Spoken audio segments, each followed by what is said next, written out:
Hey everyone, this is GFrom and welcome to this very special episode. Holzklotz Productions!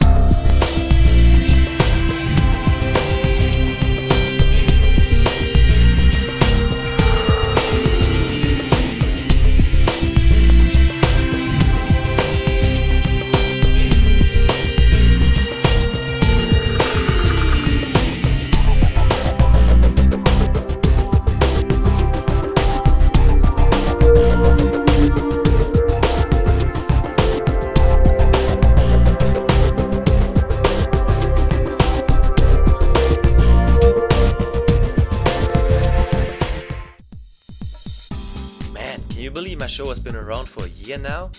This all happened so fast. Meanwhile, I've worked for several sites, have got lots of free games, and because of my reviews I even get to make videos and play games at work. Talk about awesome! But now it's time to look back. I've reviewed 18 games and an add-on. It could have been more, but like some of you know, my hard drive crashed and I lost all of my data, including 4 unreleased reviews. So let's wrap up this year. This is my top 18 games I've reviewed in year 1.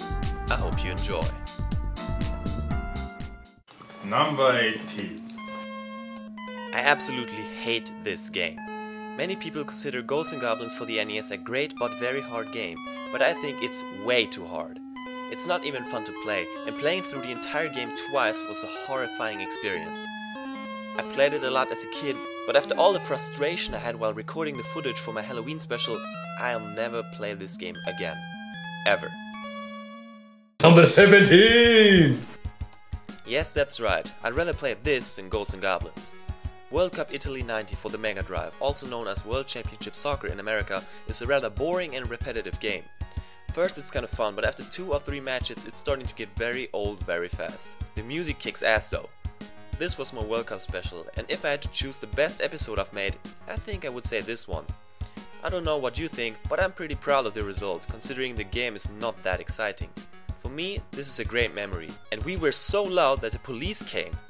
Twice. I'm not lying. I even had footage of it, but then my hard drive crashed and you know that story. Number 16. This is a game that everybody seems to like. For some reason, I'm not a big fan of the first Crash Bandicoot, although I played it a lot back then. Sure, it's a good game, but I don't think it's a great game by any means. I don't know what it is. The music is boring, the levels are repetitive, and I just don't like it that much. But if you like what you see and have a PS1, then get it, you'll probably like it. Number 15. I kind of regret that I made this review, because I had fond memories of the game and now I know that it's not a great game at all, which is a shame. The level design is cool, the weapons are awesome, and the music is outstanding. Seriously, the soundtrack is one of the best I've ever heard. The problem is that the controls are broken beyond belief. The controls make this game almost unplayable. I have nostalgia for the Fifth Element on the PlayStation, and that's why I still like it, but I don't recommend you to ever play it. But watch the movie, it's one of my favorites. Number 14. Now we get to the good games. Megaman is challenging but a lot of fun. Compared to its sequels, it feels a bit unpolished, but I still think it's one of the best games on the NES. The music is classic, the controls are tight, and overall this game gives you a lot of variety. It can be a bit frustrating because you have to beat the game in one sitting, but we've seen worse when it comes to that topic, right? Number 13. You can say what you want, but Wii Sports is a very fun game. The main games are not that exciting when you think about it, but the training levels are a blast to play for the most part. The visuals are nice, and if you happen to have friends around, you are going to have a great time. It's not a game you will play that often, but I don't think it's supposed to be that kind of game, except if you want to do the fitness test every day. And did I mention bowling is freaking awesome? Number 12. I don't know why, but this is my video with the most views. By far.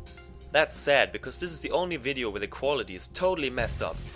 Anyways, Alien Trilogy is a really awesome first-person shooter on the PlayStation. Once again, the music totally sets the mood and is kick-ass. I love it. The atmosphere is kind of creepy and the weapons are cool. The reason why it's not higher on the list is that it's a bit too repetitive and way too hard, since there are no checkpoints, so you have to start the level all over again when you die or fail to get all the items you needed to get. Thankfully, there's this wonderful cheat I will never forget. 11. This is my only English review that hasn't got a single comment. Metal Slug for the Neo-Geo is probably my favorite run and gun game of all time. Or at least the Metal Slug series for that matter. The graphics are great and the music kicks so much ass. I love the violence going on here and the weapons are crazy. This game is so much fun, especially with a friend. BAM, bitch! Number 10. This is a very underrated game. In my honest opinion, Sonic the Hedgehog for the Master System is one of the best 8-bit games out there. Maybe it got overlooked because the Mega Drive version is just that much better, but come on, give good old 8-bit Sonic a chance. This game has a few elements that were never seen again in the franchise, and I had a blast playing it. And if you can't get your hands on this version, the Game Gear port is great too. Number 9. This is one of the best PS3 games, hands down. Uncharted Drake's Fortune is a technical masterpiece. I don't care that much about graphics, but hot damn, playing this game on an HD TV is mind-blowing. In addition to the visuals, we get a great adventure game with an exciting storyline that has a lot of plot twists. Only downside is the combat, which is repetitive and very boring after a while. If it wasn't for that, this could have easily been one of the best games I've ever played. But we can't have everything. Number 8. My first Halloween special was not a cakewalk at all. Like with Ghosts and Goblins, I had a really hard time getting all the footage because this NES classic doesn't mess around. I beat both games in the same week and it was pure torture. But this game is good, really good. It's one of those games that are punishing but satisfying as hell. Alongside the awesome music, this is one of the best games of its generation that might torture me more in the future. Number 7. Now we're getting to some of my all-time favorite games. The best game I reviewed in my Month of Naughty Dog series is truly one of the best 3D platformers there ever were. Just look at it, it's gorgeous. The massive open world, some of the best platforming parts ever, and the voice of Daxter make this adventure very unique, and the replay value is very high for me. If you still have your PS2, what are you waiting for? Number 6. It was very hard for me to choose whether Jak or Ratchet is better, but when it comes to their first games, I kind of prefer Ratchet and Clank for the PS2. There's just more variety in this game and a lot more story. I love the weapons and the characters, and like Jak, I can play this game anytime. Also, this game is longer. So if you haven't played this game yet, there is no excuse. This game has been around for 8 years and is very easy to get. So get it, play it, and enjoy it as much as I have in all these years. 5! Number 5! Oh, 5! Woo! Call me crazy, but this is my favorite Super Nintendo game ever. F-Zero is so damn fast. The visuals are still very nice to look at, and the soundtrack is one of the best. Not only of the 16-bit era, but of all time. I still can't beat the game on the master difficulty, but it's just so much fun to race with the Golden Fox on these very challenging courses. I'm still sad we never got the opportunity to play the sequel. Virtual Console, anyone?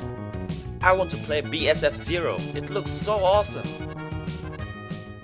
Number 4. This is the first game I remember playing. I have so many great memories of Sonic the Hedgehog on the good old Sega Mega Drive. Growing up in the 90s, you either was a Sonic fan or not. I totally was, and I'm glad it went that way. This game is colorful as hell, fast as shit, and so much fun. I owe a lot to this game, it made me the gamer I am today. Especially now when I work a lot, I don't have much time to play games. So what's better than to make a speedrun in one of the best side-scrollers of all time? The answer to that is beer.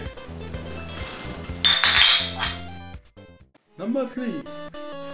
While most of you probably have played the NES version, I prefer DuckTales on the Game Boy. I had both versions as a kid, but for some reason I couldn't stop playing this game, until the game didn't work anymore and I waited 11 years to play it again.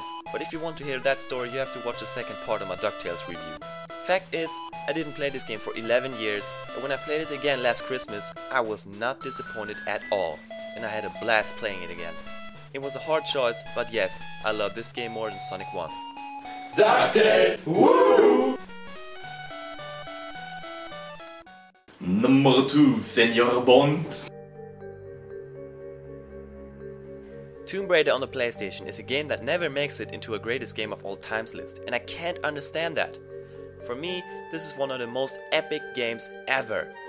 It was the first 3D game I ever played, and although the controls feel a bit stiff and the graphics haven't aged that well, I still think it's one of the all-time greatest games ever to be released. The atmosphere just kills me.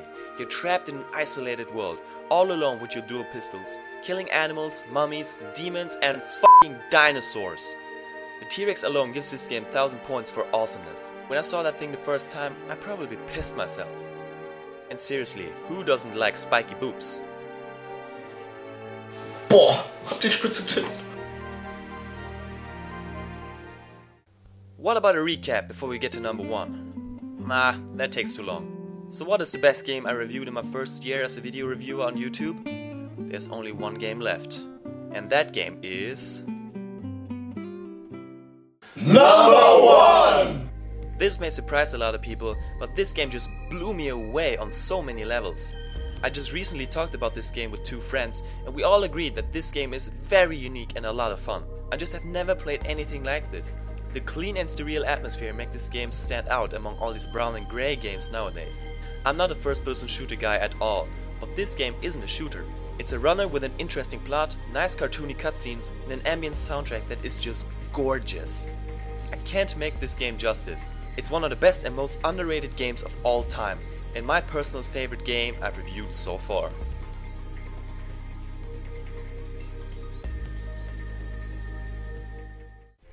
Well, thank you for watching. It was a great year and I'm looking forward to make lots of great content for you guys. As always, feel free to rate, comment and subscribe. Year 2 will start off with a request I got a couple of months ago. Look forward to my review of Rocket Knight Adventures for the Sega Mega Drive in the first week of January. I'll see you later. Have a nice day.